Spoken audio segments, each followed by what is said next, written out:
Welcome to Safety Spectrum, your environmental health and safety connection. This program is a presentation of the Michigan Safety Conference. For almost a century, the annual conference has provided credible educational opportunities and valuable support to the safety and health practitioner by offering 120 instructional programs along with exhibits highlighting the latest in safety equipment, instrumentation, and demonstrations. To learn more about the conference, please find us at safetyconference.org. Welcome to Safety Spectrum. I'm your host, Sheila Ide. This program is sponsored by the Michigan Safety Conference, and our topic today is downloading the skin-on-skin disease. You know, all occupational illnesses occupational illness that does not always get the attention, I should say, is the occupational skin issues. Today's speaker will address some thoughts on exposure and prevention of these tricky reportable illnesses. Our speaker today is Michelle Percival of the Peter Greven Skincare Company. Michelle is a 20-year consultative sales professional. Before joining Peter Greven, Michelle worked for Stoco Skincare, where she earned Salesperson of the Year in 2013. She holds a degree in telecommunications from, Michigan State University. Michelle assists clients on how to overcome their occupational skincare challenges and works to create a reliable, user-friendly hand cleaning program to prevent dermatitis. She focuses on identifying the needs of the customer based on, of course, their environment and demonstrates how an effective skincare program can be a solution for occupationally stressed skin. Michelle provides training sessions motivating teams to understand and evaluate their professional skincare systems and review changes to create a better, safer work environment. So thank you for being with me today, Michelle. Thank you, Sheila. It's good to be on with you to discuss this very important topic. And one that doesn't get the credit that it deserves, though it does show up as a reportable. Absolutely. It doesn't get enough exposure. Oh, good word. Yeah. So why don't you tell me a little bit about your job duties and what you do at Peter Greven? Oh, I'm excited to talk to you about this. So what I do is I currently manage a very large territory, actually. I do all of North America, Australia, and New Zealand. And we provide options for any organization, company, or business that might be trying to prevent occupational skin disease in the workplace. That can be caused by pretty much any element that employee is coming up against. And you also have cleaning solutions of that too, don't you? We do. That's part of our skincare program. We do a 3-step program from before work creams to cleaning and aftercare conditioning. Because I can remember ancient times, I've been around for a while, where we had to find cleaning solutions that would not really totally destroy the skin, but would actually work, especially when you're talking mechanics or something like that. Very big part of it. So how prevalent are occupational skin diseases, and what industries do you expect to find the most issues? There are so many industries. They're pretty much in every occupation. It's very much like, well, sunscreen. That is something that we consider a prevention against occupational skin disease. A sunburn is a skin disease in its own realm. So you can look at it from that standpoint, but a lot of them are in factories. They can be in medical because of glove use, heavy glove use. They can pretty much be in any occupation that there is existing. And luckily, we pride ourselves on being a company that can find a solution for any condition that an employee is working in. Yeah, I can remember when I had garages under my responsibility, and they would get these greases and solvents in their hands, and they couldn't get their nails clean. And I know one gentleman complained, but he felt bad when he would give communion at church, oddly enough, that he could not get his hands as clean. They were clean, but he felt bad that. So we found a green, I think it was called the green clean or something back then, and Yeah, able to clean it up. those garage people are honestly some of my favorite people because they work with such difficult solvents, grease, anti-seize, gasoline, turpentine, anything that they can use so that they can do the job under an engine, that kind of thing. But they also have to deal with the leftover in their fingernails and some of the cracks of their skin. So I can totally understand where that gentleman would be coming from because he has a shame associated with it as a result of something that he does for his profession. And that is something that we help to provide relief for an employee that is, working like that. And not to get too far into the ick factor, but they often had to clean out police vehicles Yes. after a perp had been in there and not really, sick or bleeding or what have you. And they also had responsibility of cleaning those out, which was Yeah. And very hopefully difficult. under those conditions, they are working with the correct personal protection equipment like gloves. Yep. But a lot of times gloves can contribute to breaking down the skin as well. That's another area that I see probably, I would guess 50% of my workplace complaints are a result of gloves and glove use for sure. I know there's a lot of pushback, or at least there was in the beginning when we first started putting gloves on people like paramedics and police Yeah, officers and doctors, dentists, that sort of thing. So who's your most difficult group? Is that a fair question? that's a good question. I really think my most difficult group is foundries. Foundries is where these people have been working under the dirtiest conditions that really they can be out there. If you walk into a foundry, which I've done many times, there is a permanent dust in the air, and that settles on everything. So they feel like they just have to live with this condition. So when I can provide a solution as far as a hand cleaner that will clean their hands and leave them feeling clean to a foundry, it's been a successful appointment.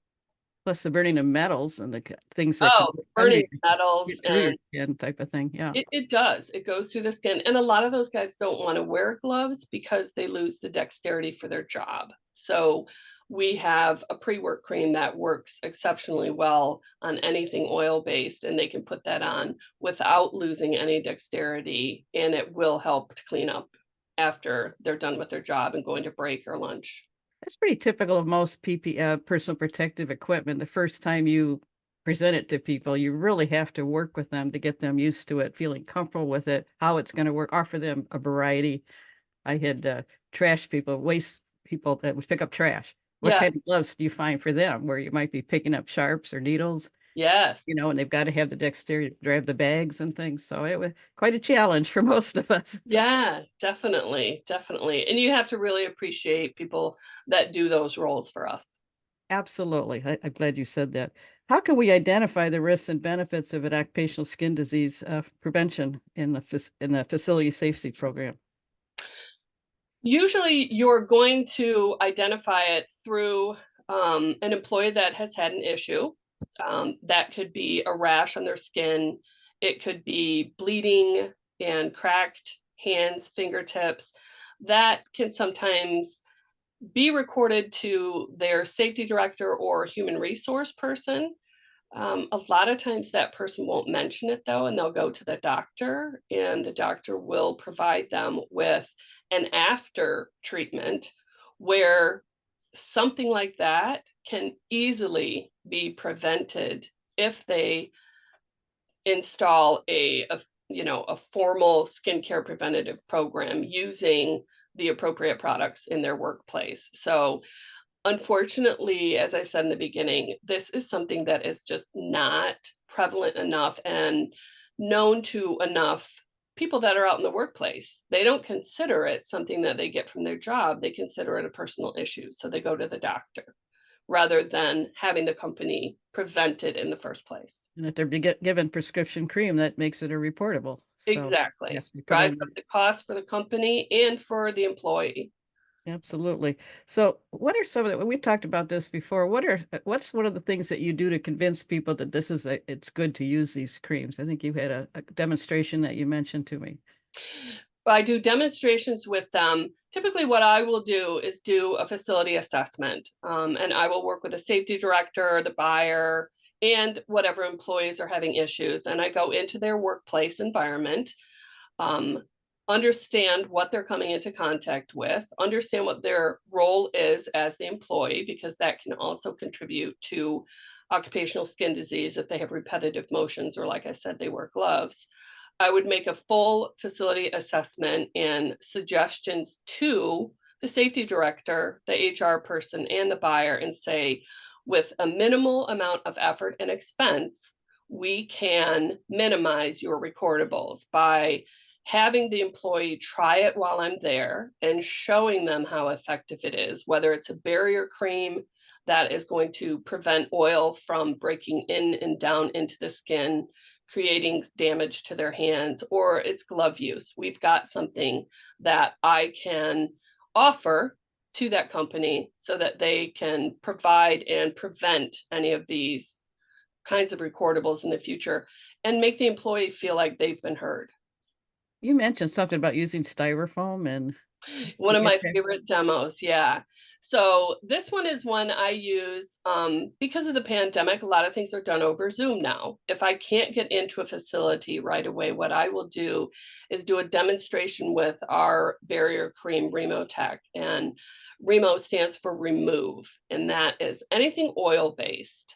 So I will put that on a block of styrofoam, put half of it on one side and leave the other half just completely with nothing on it.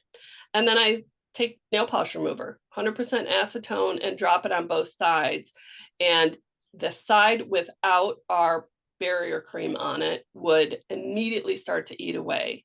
And it's probably the best demonstration because you can really understand what that is doing to your skin when you see how fastly that styrofoam melts away with a side that isn't protected. So what do you think are some of the leading causes of occupationally stressed skin? Leading causes, those can be anything from sunlight, wet conditions, solvents, any kind of alkali, strong acids, anything in the workplace can be um, contributing to occupational skin disease. People don't think of water as contributing, but if you've ever sat in a tub for a long time, your fingers start to wrinkle. That's what's happening to your skin. Your skin is softening. And when your skin tends to soften for 8 to 10 hour shifts, then it's easier for other things to create damage to your skin. For example, if you're washing with a simple hand wash that doesn't provide anything, or an anti-bac hand wash, antibacterial hand wash, it can contribute to dermatitis. If it's a harsh cleanser, it can contribute to tearing down an already softened skin that's working in wet conditions. So all of these things have to be looked at and understood a little bit better. And a lot of times that's not really the focus of a safety director or a buyer in a company. Let's take it on an opposite route. Say you're a physician, medical personnel, you're constantly washing your occupation where you're constantly washing your hands. What about the dryness issue? Oh, that has to be one of the worst things. With medical, if they're not washing their hands, they're sanitizing their hands. And if that's not happening, they're wearing gloves. And gloves will, much like water, soften the skin when they're on your hand, especially a latex or I can't remember what the other kinds, a nitrile glove. Those will cause your hands to sweat. And then you take them off and you sanitize your hands. And that alcohol-based sanitizer is going to contribute to breaking down your skin. So in those conditions, because they need to have those things in their workplace to be safe from transference of diseases and such, we offer an aftercare conditioning. And what that does is after you've done your job and you've washed your hands, always condition your hands because you need to maintain that supportive strength layer on your hands because that can contribute to breaking down as well. So So the layer would protect you from things getting in, like the wrinkle effect. healthy hands are the best protection, yeah, against spreading of disease, of occupational skin disease, of dermatitis, any of that. You start with a healthy hand and keep it healthy, you're a lot less likely to get an occupational skin disease. So what costs are involved when an employee has an occupational skin disease? This is probably one of the things that surprises people the most is using OSHA's Safety Pays program. We have calculated that each occurrence of occupational skin disease in the workplace can cost minimally 21,000 per employee Oh, to that company. ouch. That's a considerable amount that they really don't even think about. You can certainly implement a skincare program using one or several of our products, for a much less cost to a company than that, and it contributes to everyone in the company. So if you think of 3 incidents in a company of 100, you're already pushing $60,000 in trying to take care of those 3 employees. Now that's Mm. taking direct and indirect costs. Exactly, Okay. exactly. Can drive their insurance costs up, it can be lost time for employees, training a new employee to do that job if they have to sit out for a while to get their hands healthy again, or whichever body part has the, disease in it. Well, this probably leads into my next question. What are some of the consequences to the employee and employer of having an occupational skin disease? Well, as I mentioned, lost time for sure. If an employee's hands or it's on their arms, I've even had employees that have it in their feet that work in wet conditions all day in food service. They can't do that job because they're either in so much pain or it's just really contributing and not getting healthy again. So you think that employee has to stay away from work. Okay, so that would be lost time to them, lost income potentially, depending on their conditions. It would be training another employee to step in and do that. So you have to think about the entire chain of employees and their jobs. Everyone's getting shifted. So then you have to look at moving employees around. Medical costs in itself, of course, not only to the employee, but to the employer, because their costs are going to be driven up with every recorded event to their company. I It, suppose it it's I suppose it's possible that you could build up a sensitivity and maybe not even be able to do that job again. You could. Exactly. That happens frequently. Yes. I've worked with people in my 20 years. I've worked with people that definitely have had to move out of a specific position because they have an allergy to a coolant. Yeah, Which they may not have had before if they'd done some preventative things. exactly. I had a couple gentlemen when I worked at a with a parks department who were very sensitive to poison ivy. I mean, some people really are and some aren't. And I had to get them shots before the season even began, or Yeah, they couldn't do their jobs. yes. So And much like anything else, there is a preventative cream that you can put on if you know that you could potentially be in an area where poison ivy or poison sumac is. So rather than get a shot, and some people don't like shots. So it's like another easy most way. people, Yeah, yeah, exactly. but it takes an emotional toll, I think, is what we're saying. Absolutely. Shame is involved. A lot, like you said, the pastor that had an embarrassment, shame, they lose their confidence. They lose their confidence if they know that they're going to be exposed to someone on potentially on their off time, on their Right. weekend. Their hands are suffering from a rash, or I've had pretty extreme conditions. I had one person that I met at Michigan State who worked in the ice cream place on the campus. And her hands, because they came into contact with the sides of the ice cream container, had bubbles on their hands, literally blisters and bubbles from the contact of the cold. Now, that is someone that can't be working in that condition. She would Those are literal burns, aren't they? Yes, and they were everywhere on her hands. I have Oh my amazing gosh. pictures of that, and she was embarrassed. She was very embarrassed, See, it seems like a technique thing too of how they're right? doing it. It's like a training issue, perhaps, And but maybe and given this was a while ago, so I'm sure they've put glove use in place, that kind of thing. But if sure. you think about ice cream, you have to have the dexterity to work a scoop. So, yes, Yeah, with yeah, I would it was think. probably one of the most extreme incidents that I've ever seen of an occupational skin disease. Yeah, when the HIV and the AIDS came into being and we had to start doing training and protective equipment for folks that were exposed to it, I had a big learning curve with a lot of people. In fact, my own dentist I've been going to for years, they didn't use gloves. And I Yes, said, well, you're not going to work on me until you start wearing gloves. But now when I go with the young people, that's how they're trained. right. That's part of their schooling. So it's Can not a you big imagine deal. that in this day and age in 2024 after living through the pandemic, if that was the case? Well, that probably changed a lot of Yeah, minds. What are the current recommendations from CDC, OSHA, and the American Contact Dermatitis Society? Because I know the first aid standard is not that big. it isn't. Unfortunately, The only thing required by OSHA for a workplace is to provide soap, to provide hand cleaner. And this is something that I'm extremely passionate about educating and informing people, because they do recommend prevention. The best possible deterrent to it can be prevention.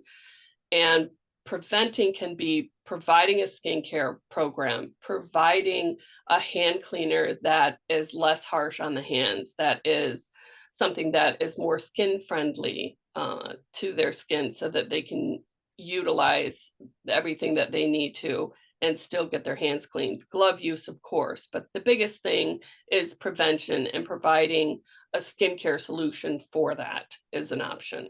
We kind of passed over it a little bit, but how did the pandemic change everything? Uh, Luckily for me, and I hate to say there was a benefit of the pandemic because we know how difficult it was, but it did bring some attention to hand washing, which is one of our biggest things, especially in the US, because we are not required to have any kind of prevention program.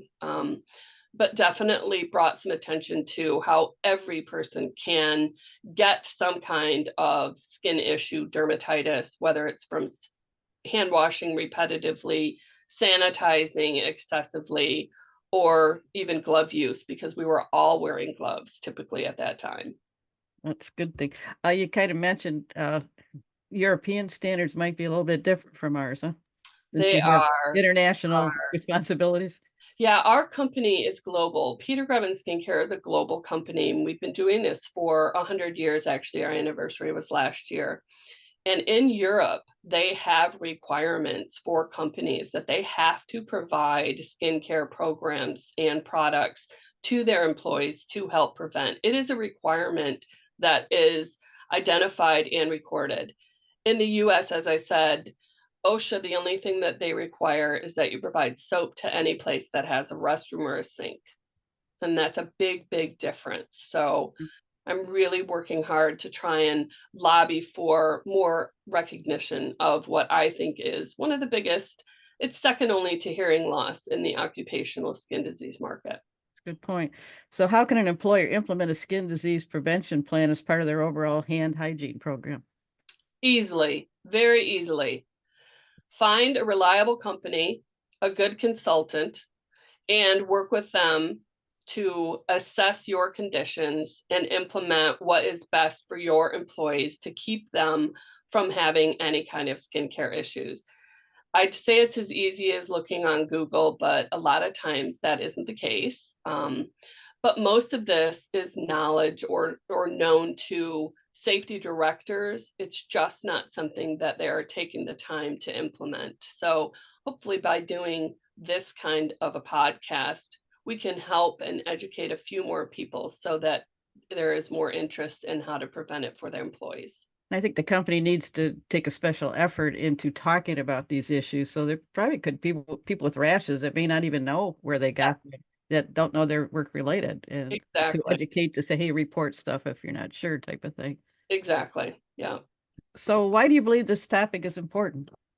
Oh, probably because I've done it for 20 years and I've seen it in almost every kind of condition that there is. And as I said, I'm very passionate about it. It is something that I think is so easily preventable in a world today where we put so much emphasis on our appearance and everything else. Why wouldn't the appearance of an occupational skin disease be something that should be out there and everyone should be trying to prevent it? It's no different than providing a cream for anti-aging or anything else. And it really should be more prevalent in our news and in our safety areas. So considering all that, how hard is it really, from your experience, to implement a program like this? I it it is very easy. I can come in and do an assessment at a facility and have an entire program implemented within a week. I've personally hung dispensers in by time clocks and sink basins myself so that I could get a company started on a program so that we can provide something that will help the employees and help prevent occupational skin disease like dermatitis. But the EHS professionals now even can get started by looking at what the exposures are in their workplace Yes, and start yeah, identifying what things may cause an issue. Well, good old exactly. Gloves. SDSs, they're all over your safety Yeah. data sheets, Take a right? look at your MSDS and, see what might be an irritant on that. Not that people are gonna wanna change the techniques of how they're doing something, and that's what we help as a company analyze, is saying, "You don't have to change what you're doing as a company because obviously you're successful at that, but we need to make sure that the employees are protected from something that could harm them." Now, I usually ask for, a relevant fact or a story or something humorous, and I have to tell this. When you started out, you were known as what, Handy Michelle? Yeah. I can't believe you remembered that. Yes, in my very early days, I started in this industry in 2004. So this is my 20-year anniversary this year. And in the very beginning, because I wanted to be the best at my job, I found a full-size hand costume and I would put that on and go into grade schools and teach the children how to wash their hands. And you can imagine what a life-size hand walking into an auditorium does for a bunch of 6, 7, and 8-year-olds. They're highly entertained with it. So, and I still have the picture today, and many of my customers will refer to me as that and bring it up just for a laugh. Well, yeah, it's pretty interesting. Hey, I I'm could use very that with committed. adults. Adults would like it too, why not? Yeah, yeah. Oh, everyone in my company has seen it recently, and it's been highly entertaining. So any final thoughts that you wanna make a final plea for? I just want to say thank you for having me on, Sheila. It's been really nice to talk about something that, again, I consider one of the most important things to have in a workplace. It is very easy to implement a program and at minimal cost. So I hope people understand that it isn't going to be an expensive thing to look at, and it should be something that is addressed as we go forward in the future. And it impacts everyone, so. It impacts everyone. So, well, as we've heard today, there's a lot of direct and indirect costs associated with skin diseases, from dermatitis to sunburn and more. An effective program should mitigate those expenses and create healthier employees. So I'd like to thank Michelle Percival from Peter Greven Skincare. She can be reached at www.greven-skincare.com or phone 616-745-3510. If you have any questions about this podcast, the Michigan Safety Conference, or you'd like to be a guest or sponsor one of our podcasts, information can be found on our website at michsafetyconference.org. Thank you for listening to Safety Spectrum. This is Sheila Ide.